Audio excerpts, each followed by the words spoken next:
Husband and wife are sitting in a diner having breakfast. The husband leans over and asks his wife, "Do you remember the first time we had sex together over 50 years ago? We went behind the village tavern where you leaned against the back fence and I made love to you." "Yes," she says, "I remember it well." "Okay," he says, "how about taking a stroll around there again and we can do it for old time's sake?" "Oh, Jim, you old devil, that sounds like a crazy but good idea."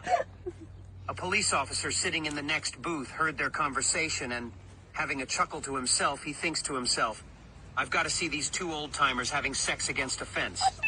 I'll just keep an eye on them so there's no trouble." So, he follows them. The elderly couple walks along, leaning on each other for support, aided by walking sticks.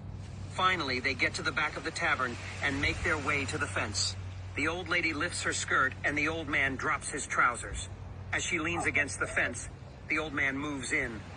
Then suddenly they erupt into the most furious sex that the policeman has ever seen. This goes on for about 10 minutes, while both are making loud noises and moaning and screaming. Finally, they both collapse, panting on the ground. The policeman is amazed. He thinks he has learned something about life and old age that he didn't know. After about half an hour of lying on the ground recovering, the old couple struggle to their feet and put their clothes back on. The policeman is still watching and thinks to himself, "This is truly amazing. I've got to ask them what their secret is." So, as the couple passes, he says to them, "Excuse me, but that was something else. You must have had a fantastic sex life together. Is there some sort of secret to this?" Shaking, the old man is barely able to reply, "50 years ago, that wasn't an electric fence."